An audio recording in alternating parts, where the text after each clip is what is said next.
Hi everyone, আজকে আমি আপনাদের সঙ্গে শেয়ার করব শীতের মৌসুমে অন্যতম একটি মজাদার পিঠা বা সর্বশ্রেষ্ঠ পিঠা ভাপা পিঠা।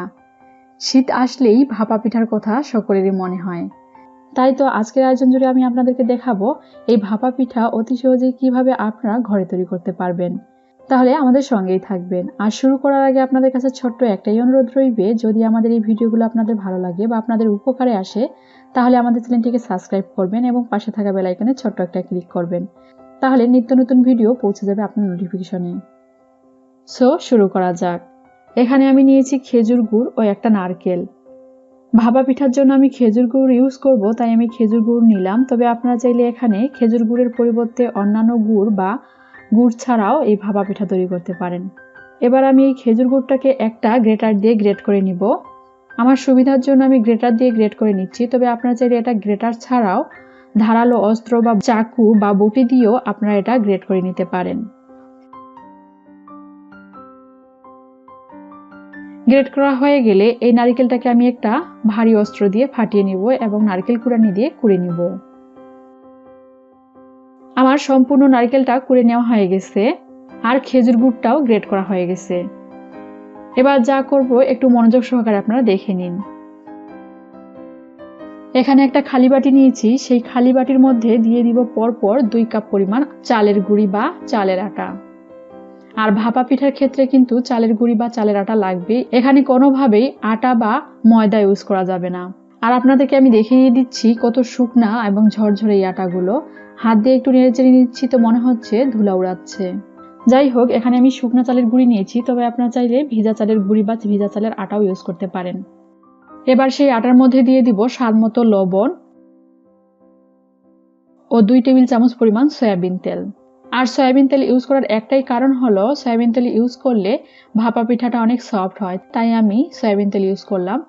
তবে এটা অপশনাল, আপনারা ইউজ করতেও পারেন বা নাও করতে পারেন। সবগুলো উপকরণ ভালোভাবে আটার সঙ্গে মিক্স করার পর তার মধ্যে দিয়ে দিব সামান্য করে পানি এবং আবারও মথে নিব আটাগুলো। তবে আমি একবারে পানি ইউজ করব না, অল্প অল্প করে পানি ইউজ করব এবং মথে নিব আটাগুলো। আর আপনারা অবশ্যই খেয়াল করে দেখতেছেন আমি কিভাবে একটু একটু করে পানি ইউজ করতেছি। আর বেশি পানি ইউজ করলে কিন্তু ভাপা পিঠা হবে না, তাই কিভাবে আমি পানি ইউজ করতেছি সেটা অবশ্যই আপনারা দেখে বুঝতে পারতেছেন। আর যেহেতু এটা শুকনা আটা, একটু আমি পানি বেশি ইউজ করলাম, তবে ভেজা আটার ক্ষেত্রে পানিটা একটু কম ইউজ করবেন। আর আপনাদেরকে আমি হাত দিয়ে দেখাচ্ছি কত সুন্দরভাবে ঢিলা ঢিলা লাগতেছে এই আটাগুলো। এই পর্যায়ে আমি আটাগুলো একটা ছাঁকনির মধ্যে তুলে নিব এবং ছাঁকনির মধ্যে ঘষে ঘষে নিব। আর কিভাবে আমি ভাপা পিঠার এই উপকরণটা তৈরি করতেছি আপনারা অবশ্যই দেখে বুঝতে পারবেন। এখানে আমি একটা খালি বাটির মধ্যে একটা ছাঁকনি বসিয়ে নিয়েছি, তারপর সেই ছাঁকনির মধ্যে আটাগুলো দিব এবং ঘষে ঘষে নিব। আর কিভাবে ঘষে ঘষে নিচ্ছি সেটা আপনারা অবশ্যই দেখে বুঝতে পারতেছেন। আমি এই ধরনের ছাঁকনি ইউজ করেছি, তবে আপনারা চাইলে প্লাস্টিকের ঝুড়ি বা অন্যান্য যে কোনো চালনি দিয়েও এটাকে আপনারা চেলে নিতে পারেন। আর আটাটা চেলে নেওয়ার পর কেমন হবে সেটা আমি আপনাদেরকে একটু কাছ থেকে দেখাই। ঠিক মনে হচ্ছে নারকেল কুড়ানি। যাই হোক, সবগুলো আটা এভাবেই চেলে নিতে হবে। আমার সবগুলো আটা চেলে নেওয়া হয়ে গেছে। আর এর মধ্যে আমি কিছু কোরানো নারকেলও অ্যাড করে দিয়েছি। আর ভাপা পিঠায় যত বেশি নারকেল ইউজ করা যায় তত বেশি ভালো লাগে ভাপা পিঠাগুলো। এবার একটা ছোট্ট বাটি নিয়েছি, সেই বাটির মধ্যে ছড়িয়ে দিব এই আটাগুলো, তারপর কিছু দিব কোরানো নারকেল, তারপর দিব খেজুর গুড়। এভাবেই একটার পর একটা লেয়ার সাজিয়ে নিব। আর আপনারা অবশ্যই দেখে বুঝতে পারতেছেন আমি কিভাবে এটাকে লেয়ারের মতো করে সাজিয়ে নিচ্ছি। তারপর আবারও কিছু কোরানো নারকেল এর উপরে দিয়ে ভাপা পিঠা তৈরি করে নিব।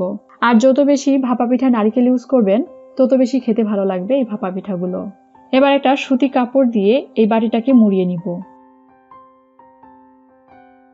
অন্যদিকে আমি একটা খড়ির চুলায় ভাপা পিঠার পাতিল বসিয়েছি এবং তার মধ্যে অনেকটাই পানি দিয়েছি।